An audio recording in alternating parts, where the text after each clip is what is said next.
Hi, everyone. It's Norman Kochnick here once again, trying to actually adjust to what has been a shocking 24 hours and positive in some ways for cricket play, but not about the passing of both Rod Marsh and our amazing Shane Warne.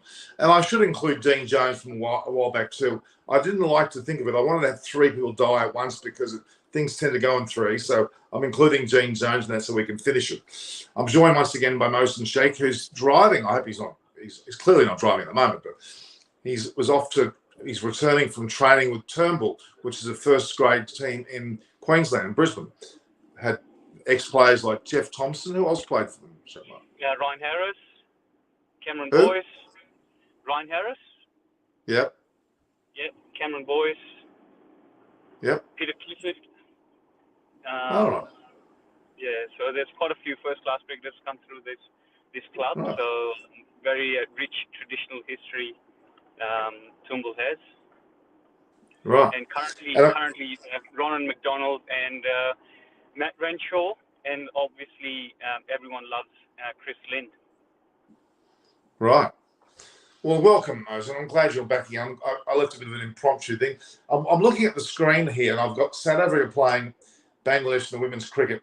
I see Marazan Kapu, I know pretty well, and Shabnim Ismail bowling, and they're playing against Jyoti and Ramana. They call it Ramana. They're both all girls I have something to do with. I take care of them, and especially Shabnim Ismail and Ramana Ahmed when they're here, and I know Jyoti very well. And it looks like they're chasing 208. They're 4 for 98. They've got some 19 overs left. Now, it's doable. If these two can stay in, it's doable. Even though doable. Pakistan are a good bowling side. Sorry, I mean, not Pakistan. South Africa are a good bowling side. Ramana Ahmed's a pretty good bat, and she's quite handy. Gee, I'll tell you what, they're gonna hopefully put in a bit of a contest. So, okay, Paul Newman's joined us. We can see all of a sudden lost interest in this match after what happened this morning. Yeah, it's going to be hard to focus on the match, or both matches, are the India, Sri Lanka, and Australia versus Pakistan. But I think the Australian game will probably galvanise us somewhat more because, you know, there are clearly players involved that know these two men very well. And Shane Warne's dead. Oh, my God, I'm still trying to come to terms with that. It's such a heartbreaking, and you and I were online last night, and as soon as we got offline, we got the news, and I just, for the first half an hour or so, I was like numb. I just had no feeling, and I had no words to say. So you were awake at 2 a.m, were you? Yeah, I was awake. Why didn't you wake me up? Because I was asleep. I only found out at 6 a.m. this morning. Oh, mate, I was because I end up watching MotoGP. I'm a bit of a MotoGP fan, so I end up watching that being Friday night, and all of a sudden I start to get these messages, and I just could not believe what I was hearing, and you know, the world is poorer after the loss of Shane Warne, cricketing world especially when I say that. Such a legend, and I had fortunately been very, very lucky to work with him in the IPL at Rajasthan Royals. Been very close to him for the 2 years that I was there, and seeing him closely, working with him. Such a human being, and you know, I'm lost with words that can describe the loss that cricketing world is experiencing. And having said that, we were just talking about Rod Marsh's loss is massive, and the impact of his leaving the world, and now we're experiencing another one. Australian cricket is poorer today. World cricket is poorer today, and anyone who's come across the legacy of Shane Warne, he'll be missed forever. I just don't have words to describe my feelings. Oh, there's no doubt about it. Well, it'll keep coming up during the day. But let's just focus for a minute on India versus Sri Lanka. India are clearly in a pretty good position. They really are in a form of ascendancy in the first day of play, especially with the run rate that they've put together. I mean, Rishabh Pant was just, as he always is, someone who can take a match away from a team. Very impressive character. I love him to death. And I can put up with his bad performances as long as he comes through with the good ones in between. So Australia actually in the women's cricket are 1 for 222 against England. Rachel Haynes is from the Sydney Cricket Club, which I'm a part of, with Greg Healy, and Meg Lanning's on 82. So it looks like Alyssa Healy got out for 28. So they're doing pretty well as well. That's pretty commanding. I think they should have that game down pack. Good to see Rachel Haynes amongst the runs as well. She's a fantastic leader as well. I've had lucky enough to work with her while she was with Sydney Thunder. So she's another good cricketing brain, a very good cricketer, and her approach is very clear.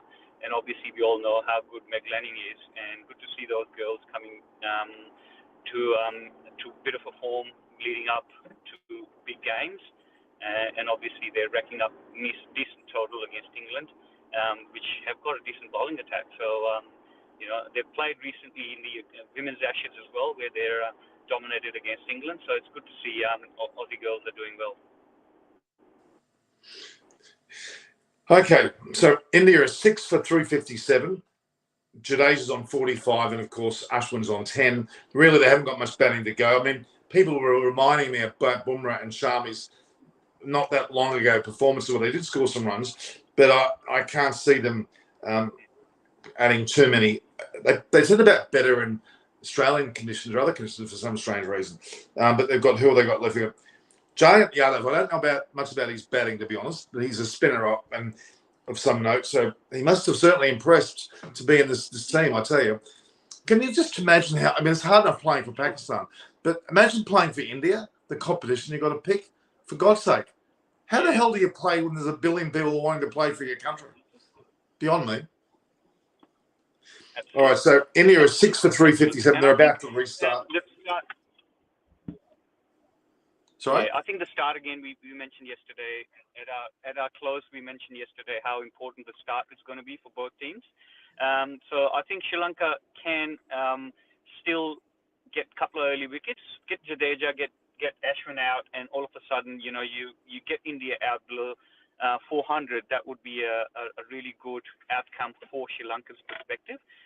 But again, if India starts well, then at about 450, if Jadeja gets going and Ashwin gets going, because they both can handle the bat.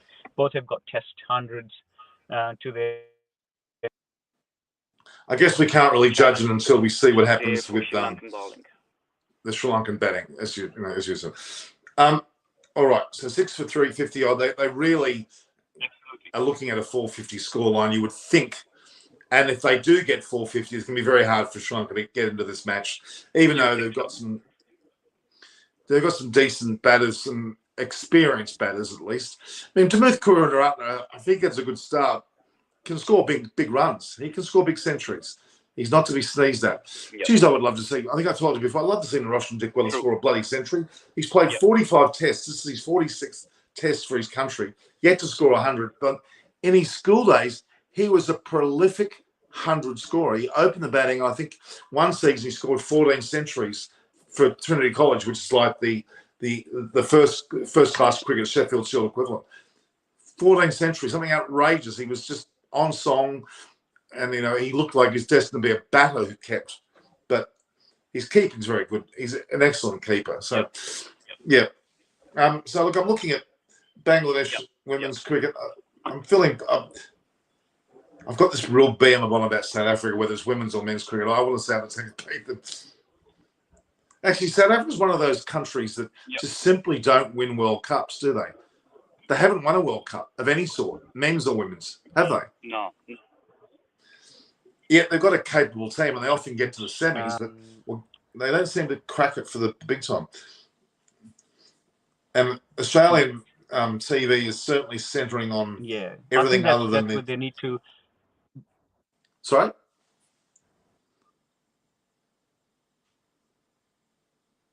In terms of winning, can you hear me still?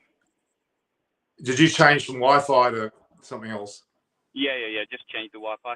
I Okay. was just.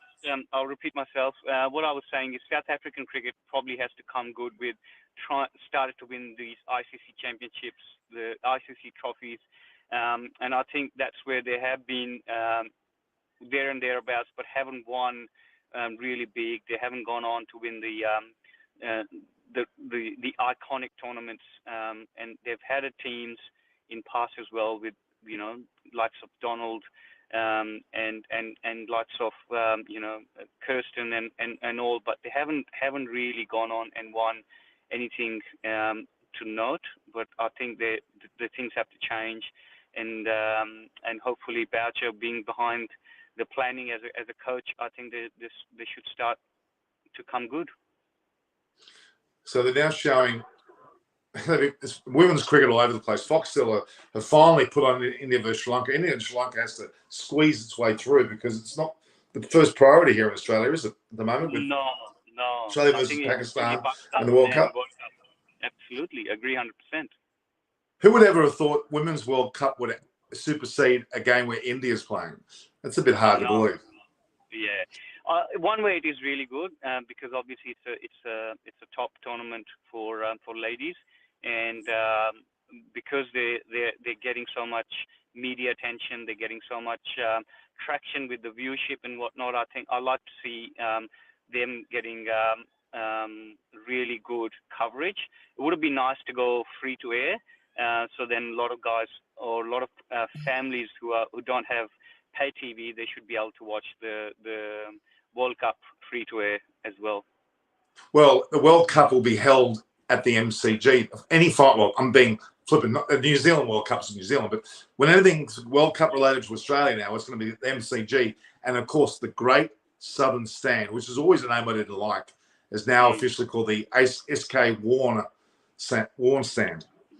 Isn't that magnificent? Well, thank God they've done that. That's true. I'm very pleased that they've taken the step. Great gesture. Very great. I mean, he owned MCG well, coming through Victoria and then playing and then farewell. His 700 wickets at MCG, the crowd was buzzing, and he was thrilled talking about his 700 wicket when he was bowling in that Ashes Test match, and when he got that wicket, the crowd was that loud that you could not hear anything but people chanting Shane Warne's name, and it was great scene at MCG, and he's for MCG to actually name a stand after him is a great gesture. It's huge. I mean, of course, they've got the Australian football AFL there, which often dominates the naming of any stand, and even at Adelaide, one of their major is it called the Southern Stand? So what's the one in Adelaide? There's a big stand there that's got a rather bland name. They've held back, and they've got a whole lot of stands called after AFL players, the Australian rules. But yeah, I'm glad they've done that, and they're giving him a state funeral. They're flying the body back to Australia for a state funeral, which is great. But then I'm hearing that the body will go back to lay rest in Thailand. I'm a bit confused with that one, but because apparently the holiday home he has there, these kids are actually residing there. I'm not sure whether that's a true story, but anyway, it seems like I think there's more to come. I think there's much more to come, and I hate to say this, and I don't want to cast aspersions, but I hope we have heard the end of it. The autopsy shows nothing untoward, but I'm a little bit worried. A man at 52 who was fighting fit, as far as I was aware, except for a smoking habit, was fighting fit, was fitter than ever. How did he die like that? If there's no pre-existing condition of heart failure like there was with Dean Jones, it's a little bit, I'm afraid it's a little bit, I hate to use the word suspicious, but I mean, the police in Thailand say there was no suspicious nature of the passing, which is good. But I'm afraid we're talking about Thailand. We're talking about a bender. He went out. Well, when I say bender, he went out late. Okay, so we don't know exactly what transpired. I'm hoping it's innocuous and it's a simple matter that he had a heart attack, which is sad. His manager apparently tried to revive him, which must have been very heart-wrenching to have to do that. It's funny with my mother, who's 90. I had a medical person here talking to me the other day saying, there's something that I can get to actually refuse to resuscitate her if she's passing. there's a rule that you can bring up, and I've got the term for it. It's called something like advanced care directive. That if someone in the 90s is passing, that you don't attempt to revive them because it's not worthy of that situation. But there has to be a signed document, of course. But yeah, it's and I'm first aid qualified. I was one of the leading first aid officers at the Olympics during 2000. I've kept that going. Although I don't take care of my own health, it's another thing. All right, so let's go. I can see that Jadeja's in back with us when they've hit a couple of runs. Emil Dunia is there bowling. He looks good, doesn't he? He's a pretty interesting bowler. Yes. Sri Lanka always seem to have amazing bowlers, spin bowlers, don't they? Yeah.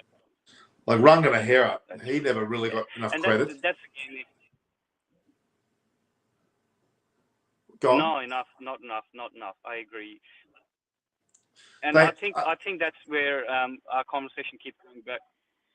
That how well the Indian batting starts, or how well Sri Lankan bowling starts in this first half an hour or so, and that will determine the rest of the day, how they actually finish with 450, or whether they can peg him back below 400.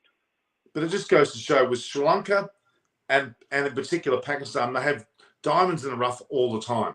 It seems a country like India is more classically trained, I gather, but then you pick people like the Lahore Qalandars did from basically a social media gathering of players, and we end up getting Harris Ralph. And in the case of Sri Lanka, they go to the coastline all over the place and find the Lasith Malingas with a tennis ball on the beach.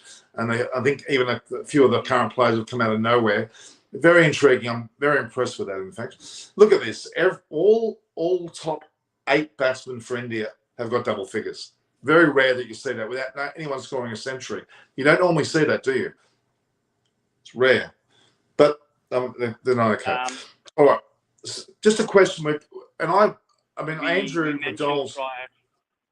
Sorry? What did you say, mate? I was just saying that's the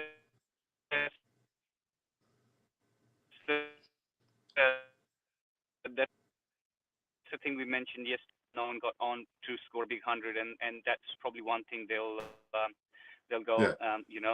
Guys like Vihari and Punch gone on and scored the hundreds. Yeah.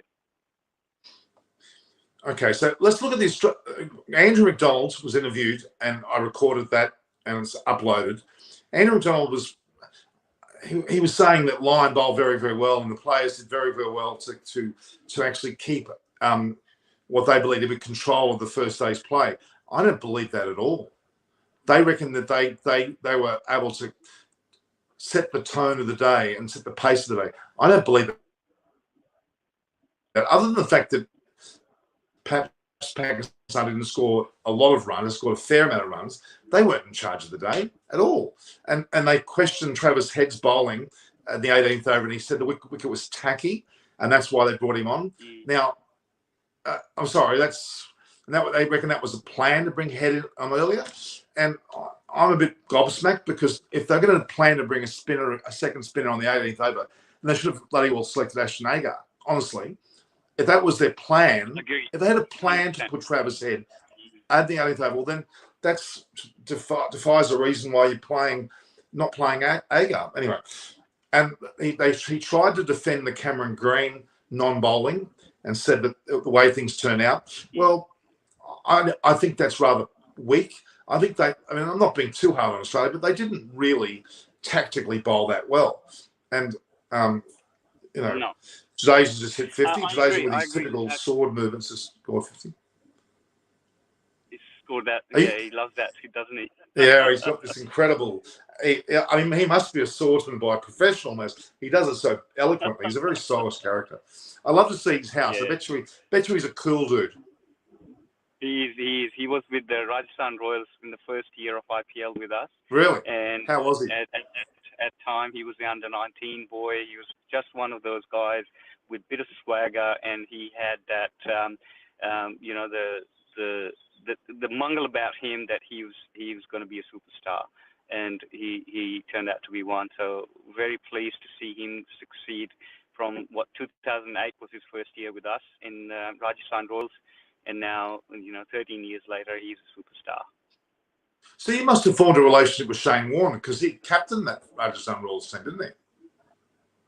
That's right. Yeah, that's right. He was the captain coach, and with us was Darren Barry and Jeremy Snape from England. So that was our coaching staff. There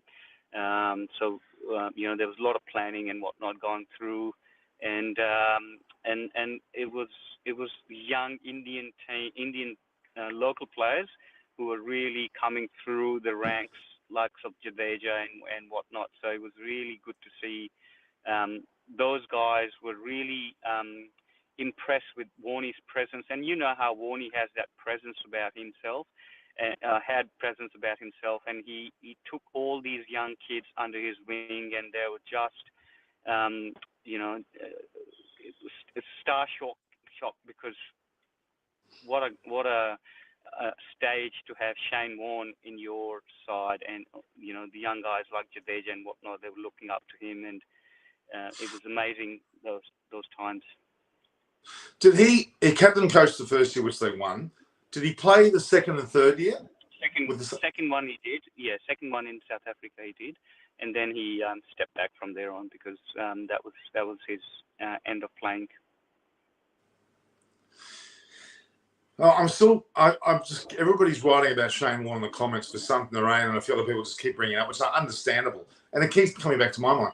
I mean, the reality, Shane Warne tweeted about Rod Marsh's passing, resting on peace, and within probably minutes, perhaps certainly hours, but maybe minutes after texting that tweet, he passed away himself.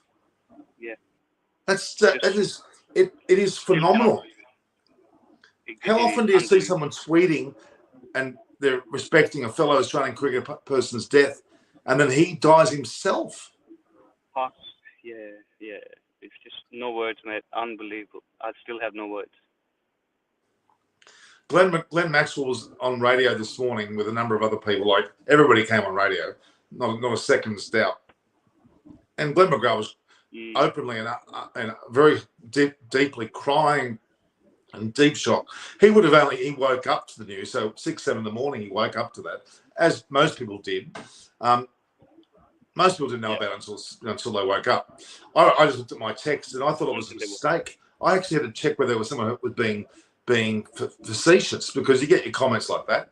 And my God, I still can't believe it. Right, yeah, that's no. I didn't see any. Oh, okay. Now that I do see the Indian batters. Ashwin's got a black armband, and I'm certain that's for Shane Warne, which is a great gesture. That's right. Yeah. I think it's a great gesture because I'm seeing Ashwin and Jadeja both got it, and I'm looking at the fieldsmen. I'm looking whether they've got a black armband around their arm. I hope they have, because he is one of a handful of the most iconic players ever. Yeah. I mean, you don't have to. Yeah. As we know, as we said, the 5 Wisden cricketers of the century, only 5. Brabham, when he died, it rocked the world.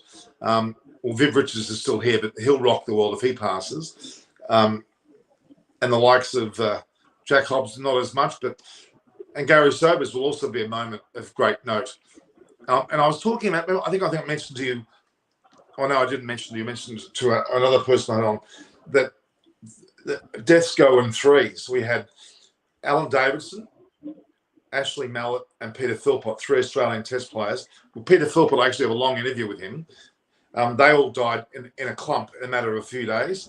Now we've had Rod Marsh and Warne die, and I tried to bring Dean Jones into the same allotment, although he died a few months ago. And he died. You know the saddest thing about Dean Jones? He's died virtually penniless. He had very little money to his name. Did you hear that story? Very sad. Yeah, there was a very sad story about he's not got a lot of money behind. The poor guy. All right, so Ashwin's still there on 11. There was just a scare there with Jadeja. There was a shout for LBW, but it hasn't gone through. Really, the pitches in Pakistan at Pindi Cricket Ground and or cricket stadium, I should say, and this one in Mahalo, they're almost identical, aren't they, in terms of pitches, really? Very identical, and the interesting fact, if you look at both pitches now, characteristically they both have supported seam bowling, but they have taken the grass off. There was no live grass on both pitches on day one. They look quite brown, and anything that was live, they shaved it off, so it looked like very flat, and it will start to be slower and lower as the sun beats on both pitches. The characteristic, the way they played, is quite similar. The earlier on there was a bit of bounce in them. Turn was a bit slow. There was earlier on the balls just seemed a little bit, but not as much. And as soon as the ball was about an hour old, it started to play really flat and nothing in terms of supporting for spin or for seam as well. So they both played really, really similar characteristic. But in past, if you look at both pitches and the scores on both of those grounds, there has been a bit of a seam for fast bowler and a little bit of tackiness, so that just prolonged into day two, where the quicks have taken a lot of wickets. But they've gone against the nature of those seaming pitch, and they prepared a nice flat deck, which reflects in scores. 1 for 245 and then 350 odd for India. It just reflects the pitch are very flat, and the challenge would be day three, I think. Normally day three in Australia is the best day to bat, but I think in Pakistan and India, the day three pitch would be a bit more deteriorating, a bit more turn, a bit more reverse. So come Sunday, it'd be very, very interesting. How close is Peshawar to Rawalpindi? Peshawar is about, by road, it'd be about a couple of 100 k's. It's funny because I keep getting told about incidents that happen there in Peshawar. Look, having been to Sri Lanka as many times as I have, where small bombings and activities happen all over the place, I think we can't stop our game for this. I'm really hoping that nothing happens in terms of, not so much nothing happens, but we don't stop anything. We just keep ploughing ahead and defy all of these situations, which are rather unwanted. Now, look, we've got to think about. I'm looking at, they're showing Shane Warne on the screen. I'm looking at him thinking, how the hell is he dead? Unless it was by a mishap. I'm sorry to say that. Unless it's a mishap, how is he dead? It doesn't seem to equate.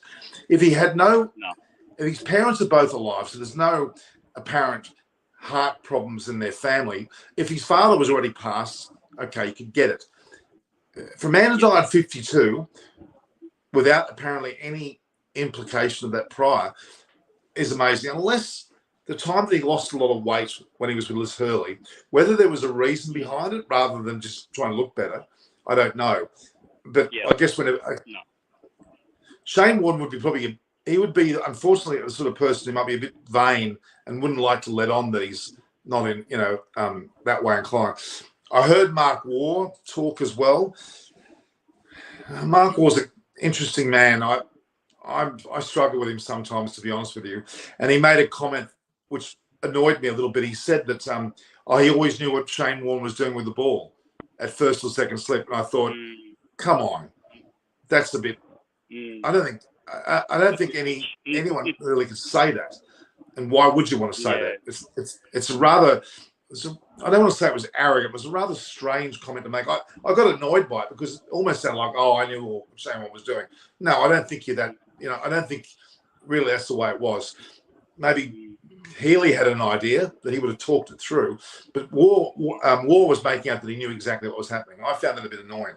Anyway, Shane Warne, you tell me more about your experience back in 2008, wasn't it, with Rajasthan Royals? First IPL, first arrived in India, and Darren Barry, who I knew quite before joining the Darren Barry. IPL. Darren Barry. So he was the assistant coach. He was running the coaching side of things along with Shane Warne. So what it was, my first meeting with Shane Warne was trying to get in terms of pre-game planning on opposition analysis and all that stuff, because he believed in his gut feeling, and which was 99% he was right. So my role was to set up all these planning and whatnot. So I initially thought, Warney will not have any acceptance of what I will bring to the table, but I was surprised how welcoming he was, and in terms of looking at stats, looking at analysis, he was really open to it. And apart from cricket, he was just a person who would welcome his team, his members, and he would stand beside them. And such a person, you just listen to him about his cricket, his approach, and I said that at times as well, that he was probably the best tactician that could lead Australia as a captain, which we never did, because his brain would tick so quickly. He had so much knowledge about cricket, and his understanding about the game and ability to read the game and react to it rather than being reactive. He was very, very proactive, and hence we end up winning the championship because of his lot of the times where he make decisions which a normal captain would be reluctant to make those decisions, and carried on those young Indian guys with 7 or 8 of the young Indian guys that he took under the wing, and they performed. So I've got so much respect built on that year. I mean, they're showing the most wickets in Test cricket, and obviously Murali's the top, then Warne, and then you got Anderson, Kumble, McGrath, Broad, Walsh, Steyn, Dev, and then Rangana Hera. All of them are notably alive. The only person who's passed is Warne. That even adds more mystique about the man, doesn't it? It's Warne, yeah. I don't think we could have. No one wanted Shane Warne to die early. I certainly didn't. We didn't want Elvis Presley to die early. We didn't want John Lennon to die early. Admittedly, they were different circumstances, but there's something of a James Dean thing about he's going to go. His legendary status will go through the roof now. Especially Warne. And he would have coached England. It's almost certain that he was going to coach England. He was going to England to commentate from this trip in Thailand to England. We spoke about it the other day. Sorry? That's right. We spoke about it the other day. We spoke about it the other day that he put his name up for England coaching. He was keen to do again with the 100. He was there last year with the English system there. He was just part of Fox commentary team while he was here in Ashes and then Big Bash and Sri Lanka series. So it's just so fresh. Yeah, it is hard to concentrate. I'm pretty sure anyone that's watching the games at the moment are finding it hard to concentrate. I'm sure it's a conversation. I mean, every person who's woken up and talked about this are in shock. It's like Alan Border apparently was restless all night. He couldn't sit still because, of course, he was very close to Dean Jones as well. And Alan Border must be feeling his own mortality a little bit out of this whole conversation. And he would have been close to Rod Marsh. It's very hard to imagine. Apparently, Aaron Finch and Glenn Maxwell used to knock about with Warne quite a bit at his house. Now, Shane Warne's house had a bowling alley. It had a nightclub, as we would imagine a Shane Warne to have. Nothing less than those sort of things. He's, it just shows me that money doesn't make you live long, does it? He was worth a good 50 million when he left. It doesn't mean much if you're dead, does it? That's the saddest part of it, That's exactly right. All right, so India are now 6 for 372. Ashwin and Jadeja are still there. Jadeja's moved on to 57. Ashwin's on 13. Jadeja's a good well ahead for a century here. That game's looking quite sound now. Let's turn back to the Australia-Pakistan match now. At 1 for 245, Imam Ul-Haq raring to go into his 120, 138, is he? I think he's 138, if I'm not wrong. He's heading towards 138. Well, I mean, look, I shouldn't put the mocker on him, but 132 years, in fact. Asher Ali 64. I don't want to put him. I mean, if he falls early on the second day, it's understandable. It's not a failure at all. It's quite not unusual because of the amount of time that and how many runs he's already gotten. Quite often when you bat a full day, you can get out early the next day because it's almost like a new innings, isn't it? Virtually. You there? Yes, Imam Al Haq. Your screen's frozen, most. I'm not sure whether you're there, but the Ashar Ali on 64, 1 for 245. If by any stretch of the imagination, if we have a situation where Pakistan continue in this mode and actually they could score at 500 beyond 500 today, and I'd be disappointed if they don't get to 500 with a lead of 1 for 245. There's some 255. They're halfway to the 500 mark, and they've got 9 wickets in hand. They're very likely with Babar Azam, and of course Azhar Ali's still there. We've got Imam still there. We've got Fawad Alam to come. Then you've got Rizwan, who's a magnificent player who knows how to cash in when his team does well. So they're looking at a massive total. In Australia, I have to get their act together very early, and I've got my doubts. But it could be proven wrong. But again, the back to reality is one of the comments I saw floating around about Australia. Certainly back to reality indeed. We've lost Mosen there. He's done very well to be in the car. So the game starts in about another 30-odd minutes. We're looking now at Ashwin and Jadeja. Jadeja's on 59. They're looking very steady indeed. This wicket's certainly flattening even more than it was on the first day. Luckmal's he's bowling pretty well.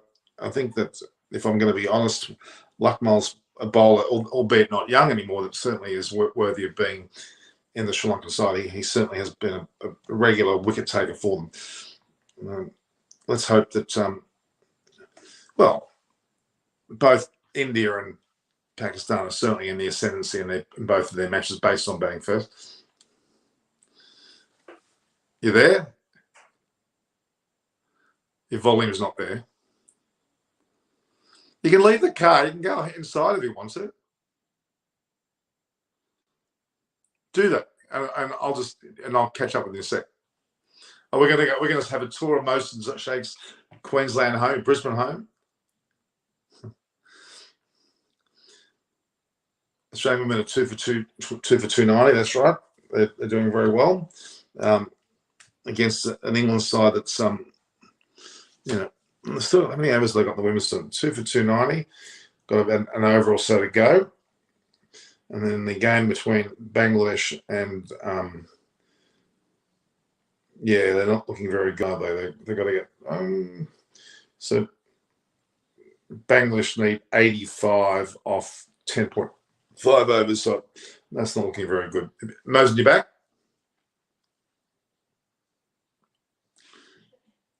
Can't hear you. Any better?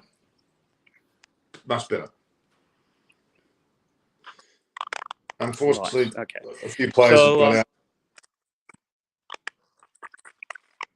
They've lost a few wickets. The old Bangladesh women's team, they've fallen away, but Nigar Sultana and Rita Mooney are in there. Nara Alam, who's playing as well, she would have bowled in the first innings, I imagine. She got 2 wickets, bowled pretty well.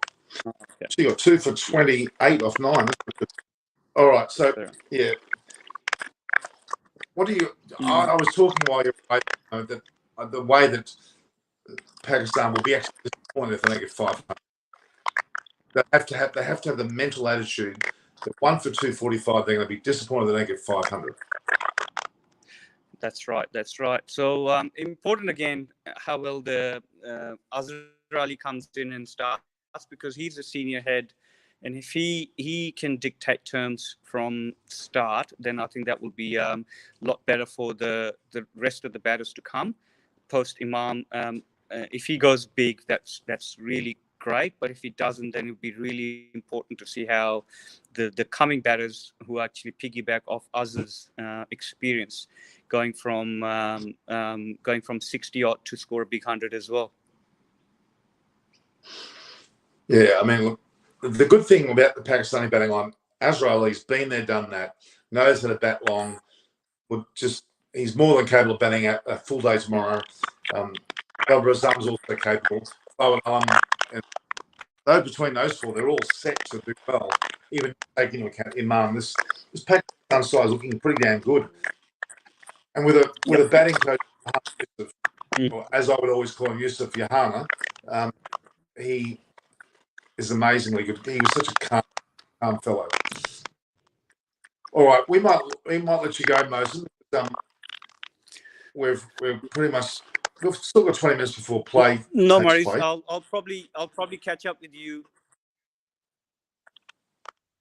Sounds good. I'll catch up with you post day 2 play, okay. And then we'll see. Do that. Yeah. Yeah. Well, thanks, Mosen. Thanks for coming. We'll catch up tonight and have a discussion how the day went. I think we both deserve it. Talk to you afterwards. Cheers, man. Okay then. All right, take it easy. Bye. Yes. So India are currently 9 for 379, with Ashwin on 17 and Jadeja on 60. He's batting well. Lakmal has taken one wicket there for 73 over 19 overs, so steady, but yet not too dramatic. Yeah, there's some questions about the conditions or the danger levels in Pakistan. I don't think there's a problem. They've got enormous security. They've got a great system in place. Protection's high. The grounds look fantastic. The weather's certainly been not as hot as it would normally be, which is probably a good thing. So there you go. India are now 9 for 379. Women's cricket's belting along. The Pakistan match will be starting before too long. When's the first test? TJ game. When's the first test between who? India and Sri Lanka playing now. The test that has been played on the second day between Pakistan and Australia will start in some half an hour's time, pre-match. Then, of course, is that the question you're asking? I think it is. All right. It's amazing. Ashwin scored 5 centuries for India. Jadeja has scored a lot of runs. 2 pretty capable all-rounders there in their spinning department, that's for sure. New comments.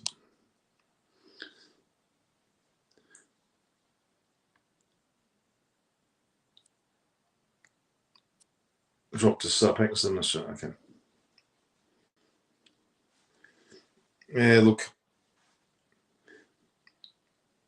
I feel sorry for Sri Lanka because they never seem to quite get a victory against these Indian sides, but they have got Thirumalani, they have got Karuna Ratna, they've got Angelo Matthews and Roshan Dickwell, they've got Dhananjaya as well.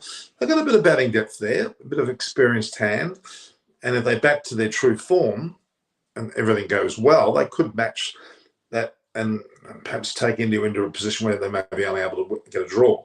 In the case of the test match between Australia and Pakistan, as long as Pakistan can really make hay and get, as I said, around a total of 500 plus, then the pressure on them having to bat second won't be there, and they can concentrate on getting 20 wickets of the Australian team. Now, that may sound difficult because the pitch is very batter friendly.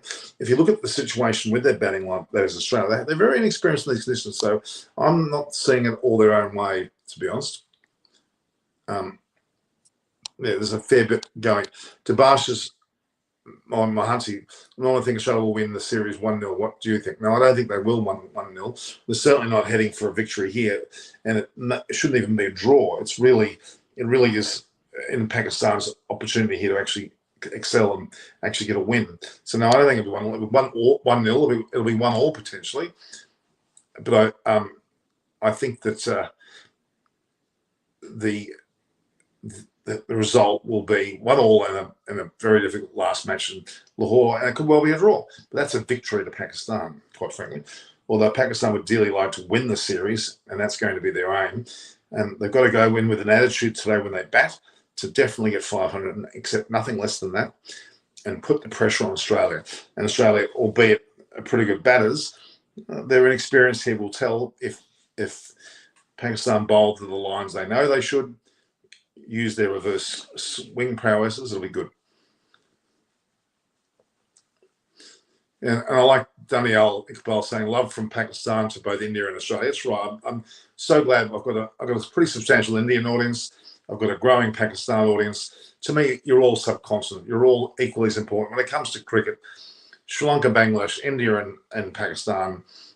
I love you all together. Why? Because you basically all enjoying the same game, which is what I love, which is cricket. And if you talk to anyone, from a Jeff Lawson to a Jeff Thompson to a Ponting, they love going to all the countries. And we heard from Pat Cummings, he's excited to go to Pakistan, as he is when he goes to India, as he is when he goes to Sri Lanka or Bangladesh. He has the same levels of excitement because he knows it's all about cricket and the love of cricket. Bashir Mahali saying, I think Stark, what are you saying?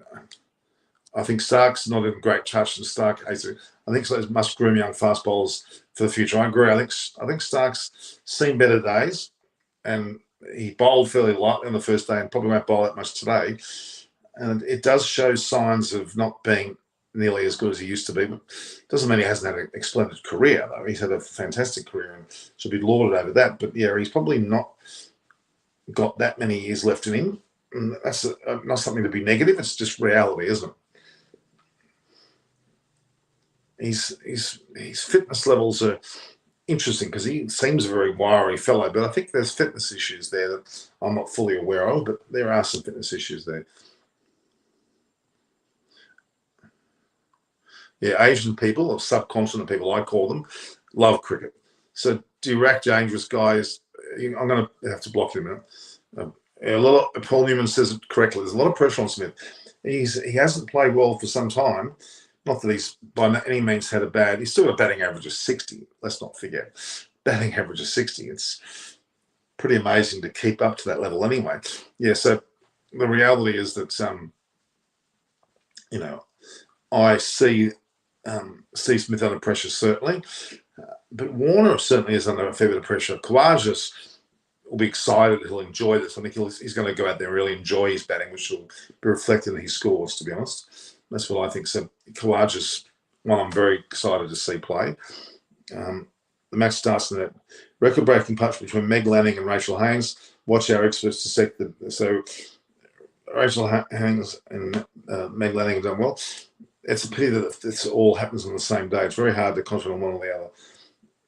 Joanna Alam Balbal, she got 2 for 28. Rahman Ahmed got 1 for 29 off 7. Let's look at what the score is now. 6 for 132. Not looking good. They need 76 off 50 balls. It's getting increasingly more difficult, you would think. How did Shabnam Ismail go? Shabnam Ismail got none for Bonga Kaka got most of the wickets. And Mazhabit Class, interesting. Both Marazan Cap and Shabnam Ismail both did not take a wicket. Interesting indeed. Birama Rani, how are you? I'm fine, Norman. How about you?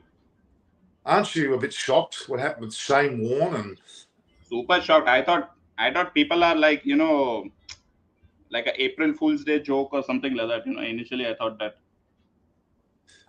It was a real shock to me when I woke up this morning and hearing the likes of Glenn Maxwell crying on national radio this morning when he had, because he only would have found out an hour or so earlier. I mean, when did you find out about it? What time of the day did you find out when you woke up? Not when I woke up. I think around midnight my time or something. I got on a couple of WhatsApp groups. I saw these messages, especially my WhatsApp group in like I have a Thailand WhatsApp group in specific. So they were talking about a cricketer death in Koh Samui. So I had who's in Koh Samui. Then this Shane Warne Thailand came up. Then, but first that's when the news came to me. Oh, it was devastating, and it's still hard to imagine because I looked at the top 15 leading wicket takers in the world, and the none of them were passed away. The only one passed away was, Paul Newman, I'll tell you something. You don't bother removing or deleting people. You just let them go. You just ignore it. Just ignore it. Paul, just ignore it. I'll just try owning the likes. Let's see if okay. Paul, just ignore the comments. Don't react to it. It's not worth reacting to it. The reality is that Pakistan and Australia has created great theatre. At the moment, Pakistan are in the ascendancy, and good on them. It's their home ground. They deserve to be playing there more than they have. You know, Baram, I was just saying that we hadn't played in Pakistan for 24 years. But leading up to the incident in 2009, I think it was it 2009? That means Australia hadn't played there for 10 years between almost 11 years between then and then. So it wasn't like we didn't play for 24 years. We, in fact, didn't play for 10 at all without any reason. And the last so many years it's been because of a reason. But really, it's, you know, we've got to work our way. We've got to fight through this, and we've got to not allow this to overtake the situation. I'm very proud that the ICC have taken this on with the Pakistan Cricket Board. And I hope it continues. And I hope that more teams travel between the countries, whether it's, you know, Bangladesh has got issues on occasions too. So has Sri Lanka, UAE. Now, I mean, even we've got Lithuania, not Lithuania, sorry. South Africa been there. South Africa also had a one-day and T20 series over there. Okay, I don't accept people who swear. That's not going to happen. All right, that person's dealt with. Just that person's gone. So don't worry about everybody. Just continue. Just ignore people. But swearing's not. How's the England and Australia match today? The women's? Yeah.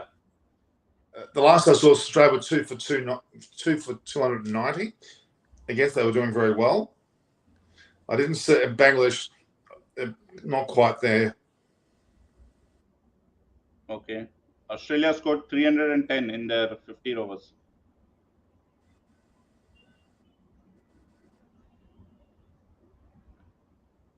Yeah, it was. I've just been sent an audio of Pat Cummins talking to the broadcaster, but we can't use it on our situation. Okay, look, the reality is that whether you're of Indian persuasion or Pakistani persuasion or Sri Lankan or Bangladeshi or any number of countries, this is great news. I think everyone in India would be happy that Australia playing Pakistan at home. They'd be happy. It's very good. It's very good for world cricket as a whole, Norman. Like it's really good in a overall situation, looking at the scenario. But coming to this match in specific, everybody is like, okay, saying Pakistan, let the at least the first innings get over. Let's see how Australia also bat.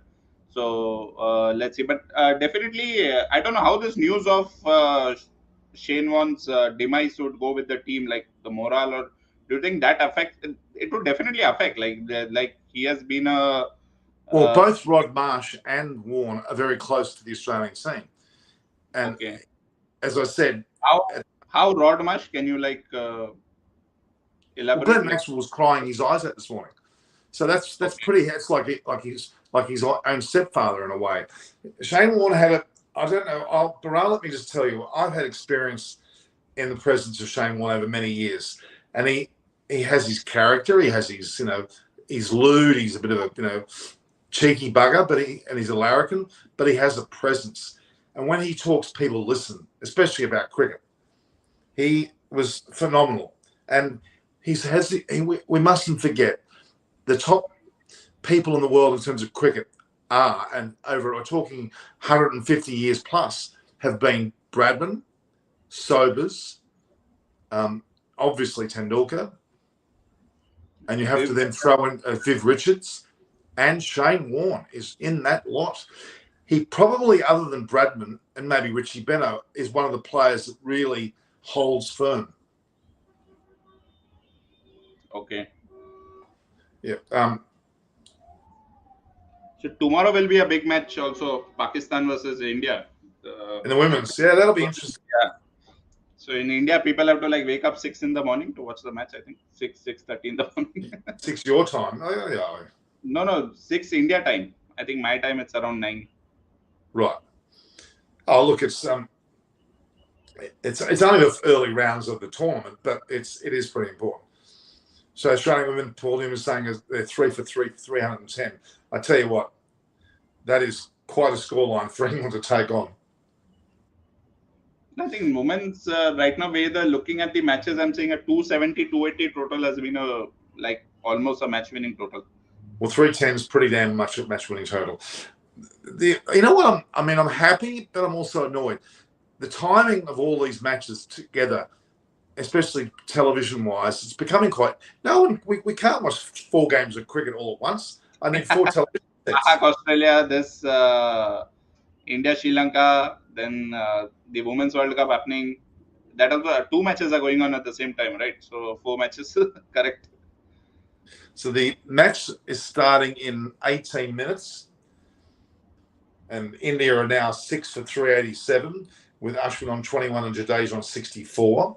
So Which they're going in 18 minutes. You're referring to what? You said match is starting in 18 minutes. You're referring to what? Which match? The Australia versus Pakistan match. Okay. India versus Sri Lanka has been on the way for some 42 minutes. Yeah. And they've scored 20 or 30 runs now, and they're going along quite well. It's yeah. As I said, just ignore the comments, guys. Don't even look at them. Okay. So India at 6 for 387, Ashwin 21, Jadeja 64. In 18 minutes' time, Australia start the second day's play between them and Pakistan. And on top of that, we have 1 for 245. And I'm hoping that we see what we should see, a score of 500. And Baba Azam may come in and score well. Azhar Ali's set on 60-odd runs. And, of course, Imam has got 132, which is magnificent. Gee, the grounds look like carpets. They don't look like cricket grounds to me. They look incredibly... The pitch also, yesterday I saw the Pak Australia match. Like initially Nathan Lyon was getting some kind of, I think in the first session initially he was getting some kind of help from the pitch, but later on it really died down. And nothing for the fast bowlers also. So that's why we need to look at the Australia batting also, like how and will the I don't know. Some of these batsmen will struggle, not because the batting conditions aren't good, just they're not used to it. They're not. Pakistan are clever enough to know how to bowl the lines, which will stifle Australia a lot more than we think. I think you would expect Australia to bat well, but I wouldn't be surprised if we lose some middle order wickets.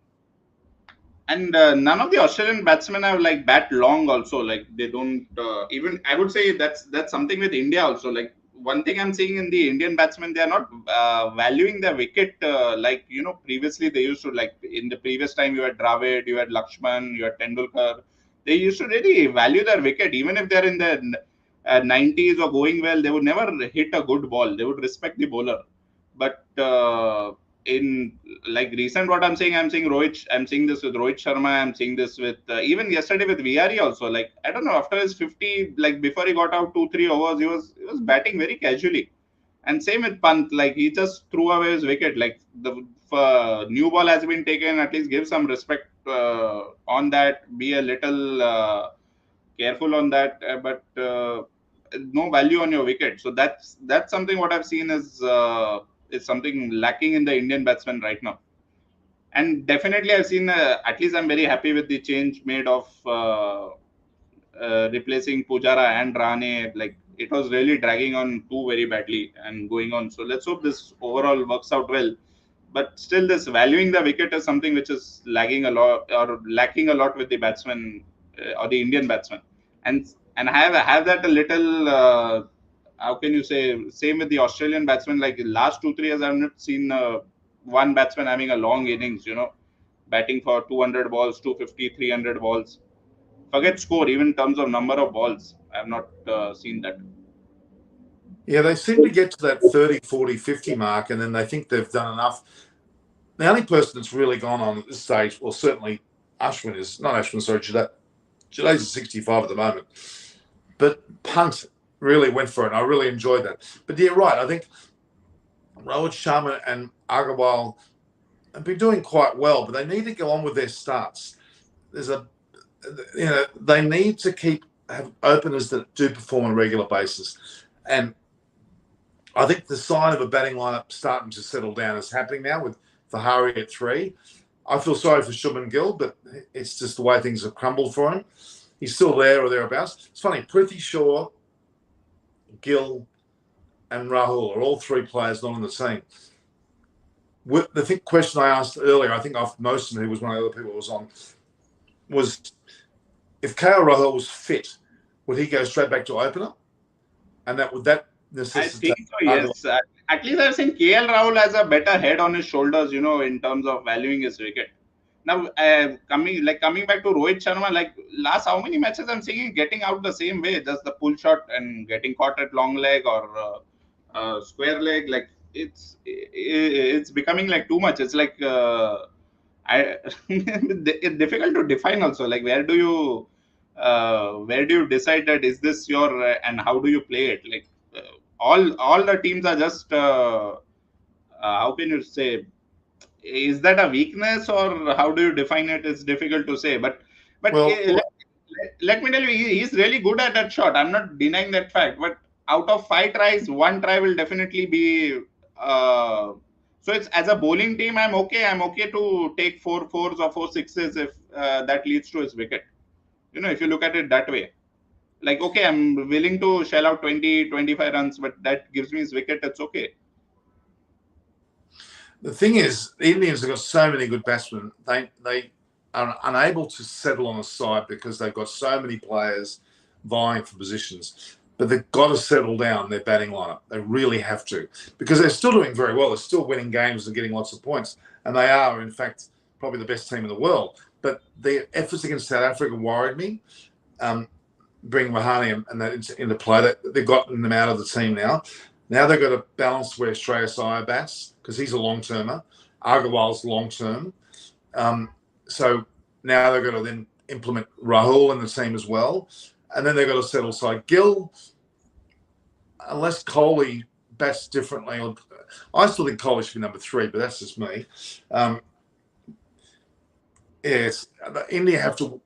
Rahul Dravid, who's aware of this, because he did enjoy this when he had Laxman, Ganguly, Tendulkar and his side around him. They had a very settled batting lineup, and it really worked well for India. And I think that he'll do that with this team now. I think he's settled on Vihari as long as he bats well. They'll keep him at 3, and then you'll have Shreyas Iyer in that position.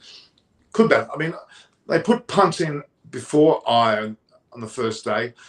It worked, but it didn't help Shreyas Iyer. He didn't know where his position was. For him to bat below the keeper was a bit unusual, even though the keeper is a good player. Jadeja's just hit a 4 through mid-wicket. And is likely to be, he's on 72, going very well. But coming to these both matches, like going very match specific, what do you think, let's say both play well and have to declare? What do you think would be a good score to declare? I don't think either side will go below 500 now.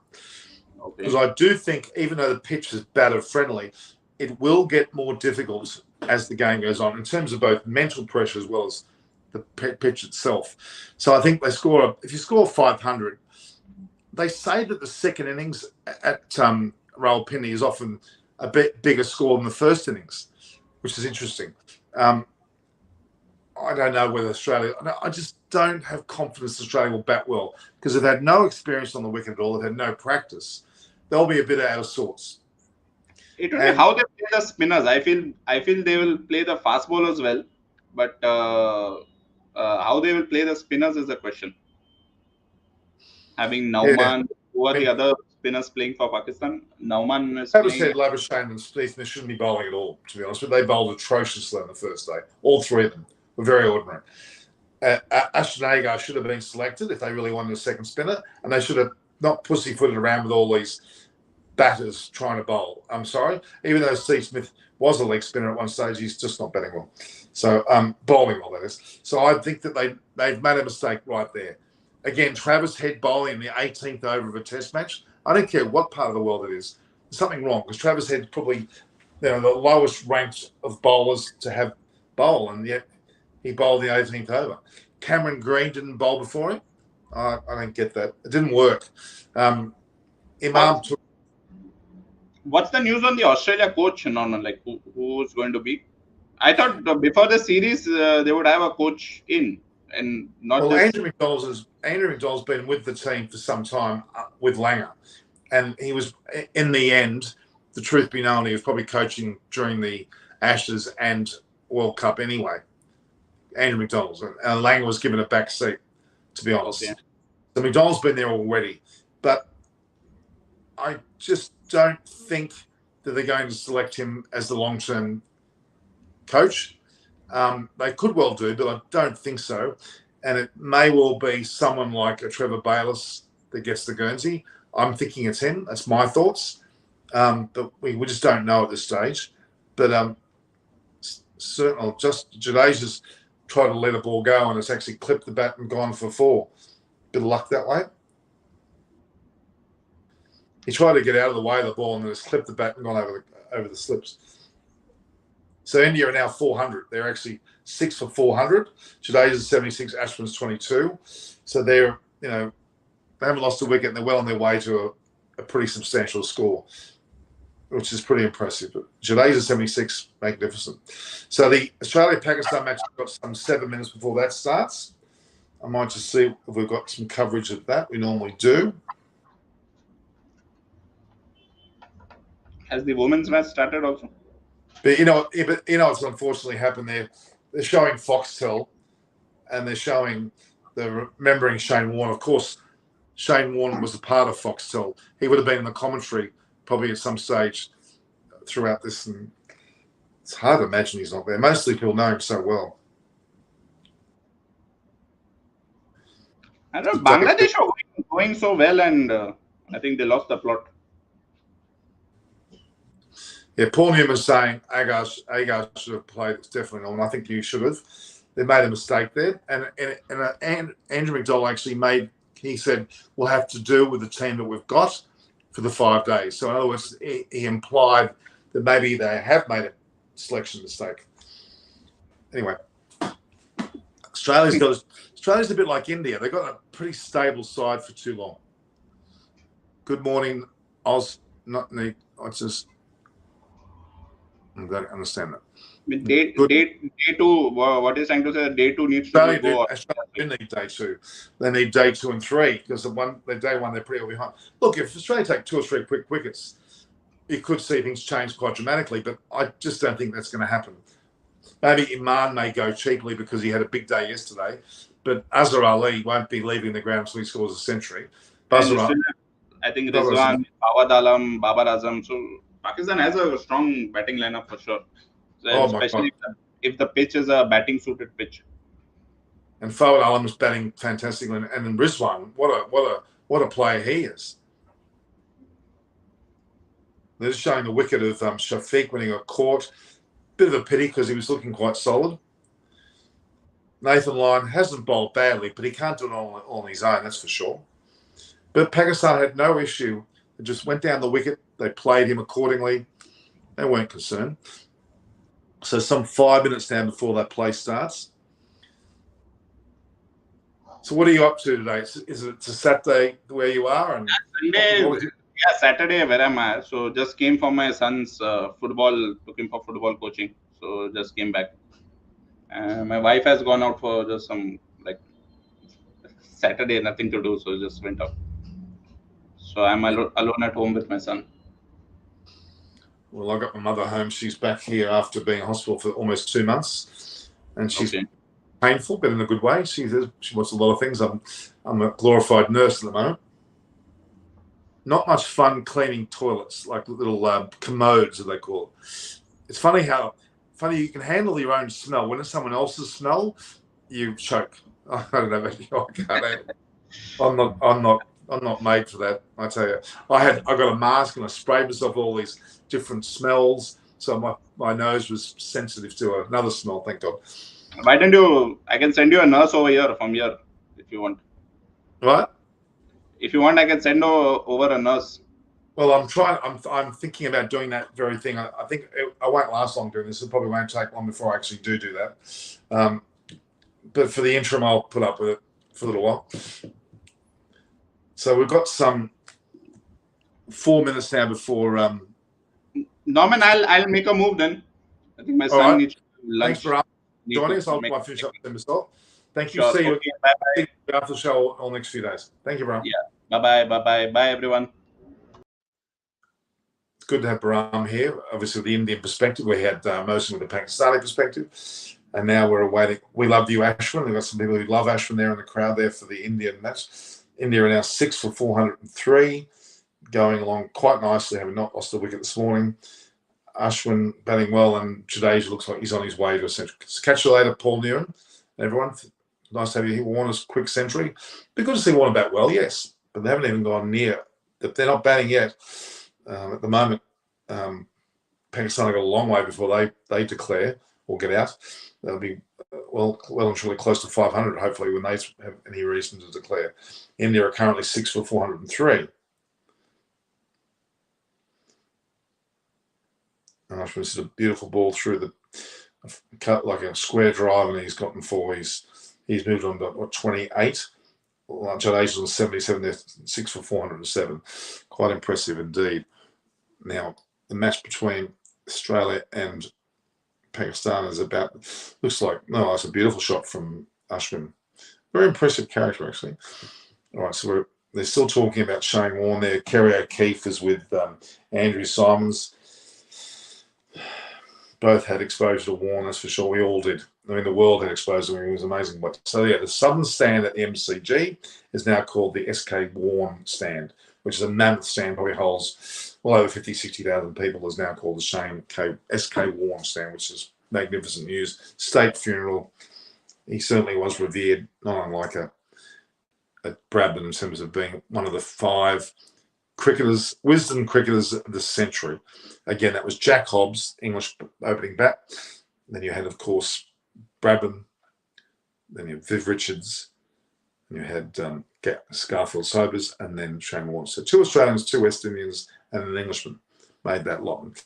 Probably an Indian should have made it, and probably Tendulkar would have made it if the century was a bit slightly different in terms of where he played, but he played more towards the end of the century. But yeah, he warranted that. Now both teams are going out to do a form of guard of honour there with black armbands, and I'm sure this is the Australian team are out there with the rest. And I'm sure this is in the sadness of the moment with both Rod Marsh and now Shane Warne. Oh, I can't believe that we're actually doing that. Anyway, I'll be back. Give me 2 seconds, guys. I think I'm just going to check what's going on over here. I won't be a second. How are you? Oh, hello. Hey, guys. Coming to my feet. Oh, okay. You right? Yeah. Yeah. You right? Yeah, all good, thanks. You let you take my papa? Yeah. I'm just moving my feet, okay? Absolutely, yeah. No, I feel, yeah. I thought I might be a boyfriend. You come back, so I'm going for dinner. Okay. What's that? Good. Sorry, guys. I just had to deal with a matter. Someone came to the front door. Okay, so yeah, minute silence here in Pakistan for both Warner and Shane Warne. Great moment.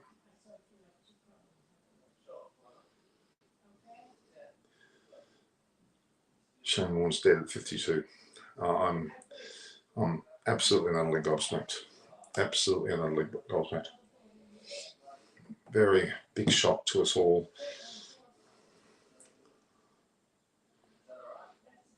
The legend that he was at such a young age, 52 is not old enough to be. Some cricketers actually played into their 40s. I think Bernd Ironmonger batted at that time as well.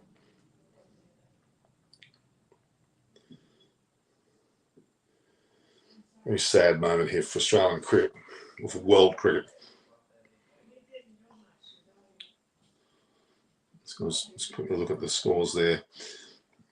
India are now 6 for 411. Jadeja's on 77, Ashwin on 32. And Australia and Pakistan about to recommence on day 2. So it's been incredible but really that's all goes in the background now, doesn't it? When you think of the cricket, really it does. It's all about the passing of a legend, and that's what he was. He wasn't just a player of great quality. One of the 5 Wisden cricketers of the century, in the same breath as Bradman and Richards. Sobers, 3 of the most incredible players in the world ever. Tendulkar should have been there, but he wasn't. That's okay. And Jack Hobbs from England, I don't know. I didn't really follow his career as much, but obviously a quality player to be included there. And then you have a situation here where Shane Warne was one of those players, and he's no longer on the earth. And if you look at the top 15 bowlers, wicket takers, they're all alive except for Shane Warne, which doesn't seem right, does it? Doesn't seem right at all. Hard to imagine, really.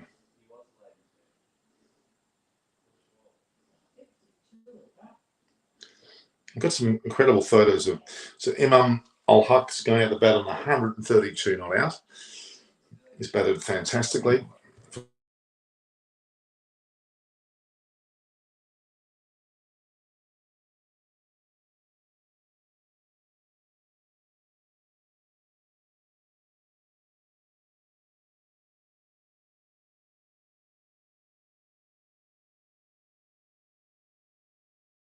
Live to where, so I'll call you back in a short while, okay? All right, no worries. But can you all hear me there, guys? Just please acknowledge in the communication whether you actually can hear me, because I just lost connection there for a moment. Just let me know if you can all hear me. Someone reply with yes, we can hear you, if you don't mind. One of you people that are online, can you just tell me that you can hear me? So Vera and Smith have got 12,000 runs. They certainly will. They'll probably well get 12,000 runs each of them. Well, now that colleagues are over 8,000, I think that Smith's not all that far from reaching 8,000. Please someone make a comment to say that you can hear me, all right? Someone who's online, just tell me in the message that you can hear me. So here we go. We've got the first delivery of day 2, session 1 starting. Pat Cummins is the man to do it, as a true captain would. He's the one coming in the bowl. So let's see how we go.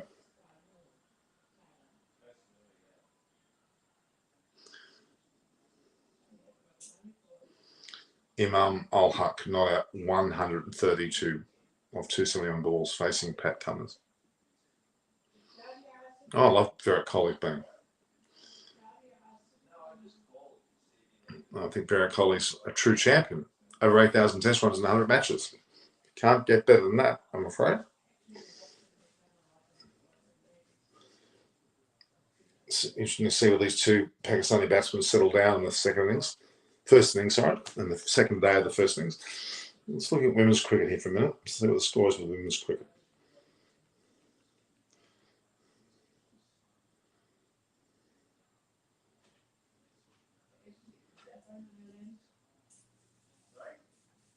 And a lot of short balls being bowled in the first couple of deliveries. I think the intentions are pretty obvious. They want to make Australia, or at least Pakistan, pay somewhat for their first day of good play. Let's have a look here now.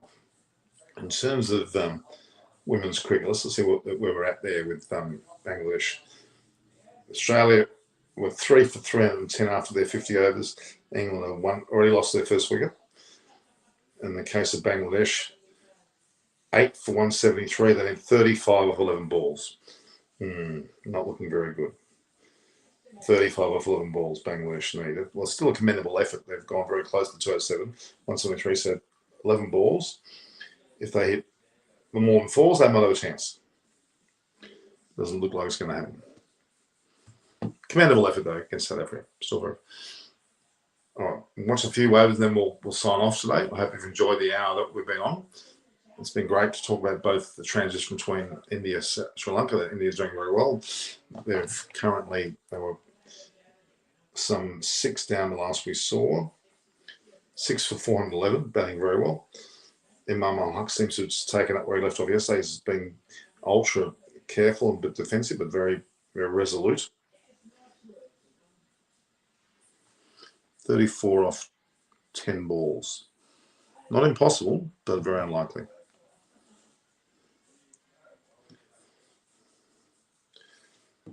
One for 245 is Pakistan. 4 dot balls in the opening over of Cummins. Pakistani audience is much obsessed with ICC ranking. I think Bubba has to go a long way to be compared with King Collick. What do you think? I think they're both comparable, Vikash Bishnoi. You have to be fair with that, but Bubba Azam is certainly performing well enough to be considered there.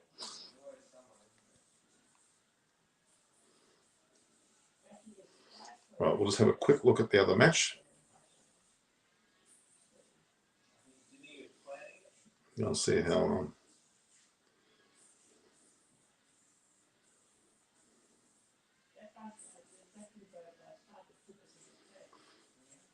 so 6 for 412. The women's cricket, Australia versus England.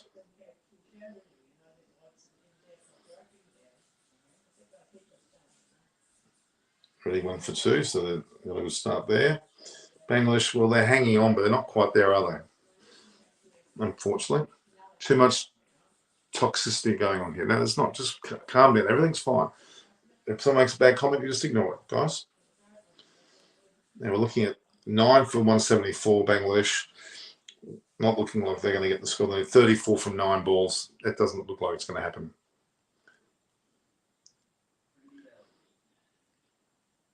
Well, they could go out with it, but they hit 4 fours. They hit four every ball. They go still. How are you, Dinesh Karal? Roast up here, Shane Warne.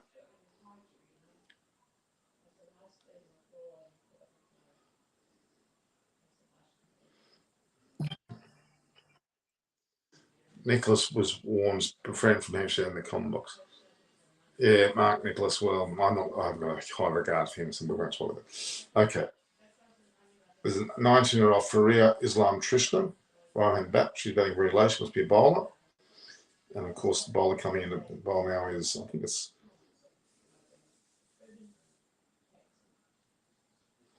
Trisha Shetty there behind the stump, so I know her very well. Yeah, we'll compare the two performances after. So, Bangladesh women's are going to fail against South Africa, unfortunately, but there's still, we can go back to the Australia versus Pakistan match. But Imam Al-Haq has batted fantastically. But I don't think he's had enough yet. I think he wants to continue playing in the innings.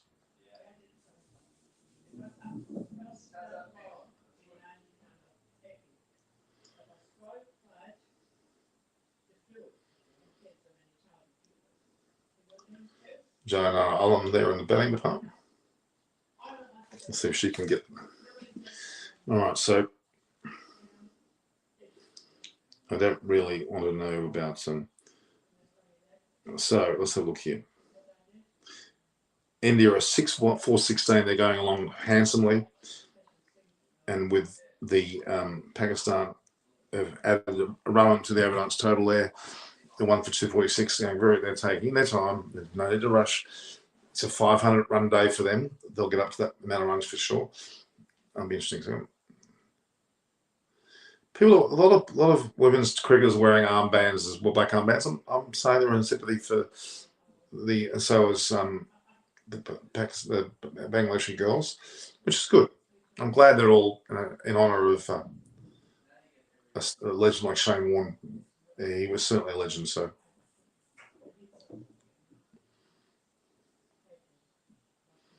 So Bangladesh take 34 off six balls. Not going to happen. So Lahira Kamara is out of this match already, showing he's in huge trouble. They are, because Kamara's injured like he was on the first day. They've got nothing left. They're going to really be suffering. Suffering big time, unfortunately. It's very unfortunate for Sri Lanka, but that tends to happen with a lot of the bowlers in the subcontinent. There's always, well, not of late from India or Pakistan so much, but yeah, there's been a fair degree of injury fatigue. And with Pakistan, plenty in their favour here.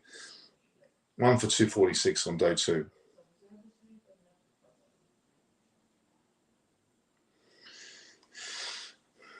Yes, well, it's going to be very interesting. So good test players. Demuth, yeah, that's true. The Sri Lankans have got Demuth Karuna, or they've got Nirosh and Dickwell who can battle Janai and Jajaya. Also got Angelo Matthews and Thiramani. They've got a fair batting line if they get their act together. They've got to get India out first. And at the moment they're, 4 wickets shy of getting them all out. So, oops. English are all out for 175 against South Africa. So South Africa have beaten Bangladesh by 30 odd runs. But it seemed like a pretty close game.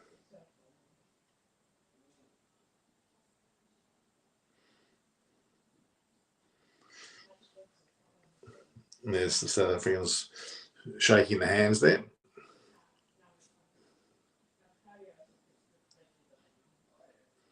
What are they waiting for?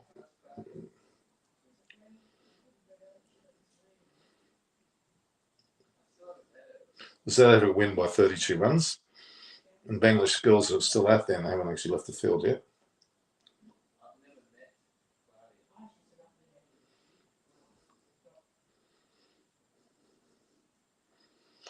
Yes. All right.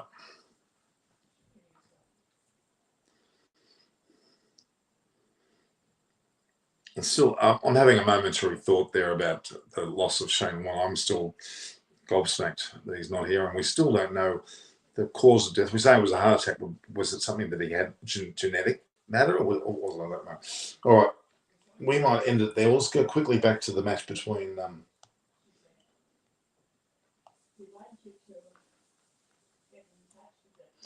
Let's go and have a look there. We're going back to the India versus on the first day. Let's see what's transpiring there. There's still no wickets of form there. There's 6 for 419 with Ashwin on 37 and Jadeja now on 80. Very impressive indeed. And Vishwa is coming in to bowl. And Ashwin just seems to just very nonchalantly score. When I fall down the ground to be on 41. The score is now 423. They're heading for a score of 500 plus. And we go now down to the Australia-Pakistan match. And again, nothing's transpired. There's no wicket form. 1 for 246 with Azhar Ali. Let's get the fair bit of bounce being extracted from Cummins. There certainly isn't it. Is it the end of the road for Broad and Anderson? Are they not selected for West Indies Test Tour? They are not. We'll wait and see until the summer season in England. We'll see whether or not they get a Guernsey day, and they probably will. Yeah, Shamira should have played. Yeah, I think he should have. Another beautiful shot there by Ashwin. No, that was not Ashwin. That was actually Azhar. That was the other Ashwin Ali. He's got 3 up, looks like, from that score. Batting well. All right, guys. That's a great preview of the day's play. We're into the play now. Both games have started. Women's cricket's also going on. We'll get together by the end of the day. We'll look at it as a review of the game, hopefully battle after the play. Really good, worth having a look at. So enjoy the game. We'll talk later post-match. Thanks for being with me for the preview. Sad day yesterday. We lost Shane Warne and Marsh. Hopefully nobody else today. Welcome, guys. I appreciate your time here, and I really do enjoy your company. So, again, view, like, and share the post. If you haven't subscribed yet, please go ahead and subscribe. Share it with your WhatsApp groups, your email services to get more people to get eyes on cricket with Norman Kostek. We'll also go through my Norman Kostek, my Twitter and my Instagram handle, and it will be great to have you share the postings. And anyone online, if you haven't subscribed, do so. Hit the notification button. We'll have sessions pre and post match throughout the series in Pakistan and with the Indian matches as well. And Australia will now mourn the loss. In fact, I may go and interview the public today and see how the public reacted to the loss of Warne and Marsh, for that matter, and even Dean Jones, 3 legends of the game. What do you think about a good score for India will be to declare 500? 500, the magical mark for both Pakistan against Australia and India versus Sri Lanka. I would argue none less. So Pakistan are halfway there. They've only lost 1 wicket. And the way the wicket's going, that's what should happen. All right, guys, we'll talk to each other tomorrow. Well, no, it's not tomorrow. Tonight, my time, which will be the end of the day's play. Hopefully we'll see both teams go past the 500 mark, both India against Sri Lanka and Pakistan against Australia. They deserve it. They're worthy of that sort of scoreline. Imam al-Haq's 134, Arsenal Ali's on 68. Very impressive indeed. Ayabonga Kaka bowls South Africa to a hard-fought victory there. Sri Lanka, Bangladesh didn't do too badly against South Africa, I must say. I'll commend them for that. Have a good day, Vikas Bishnoi, and everyone else.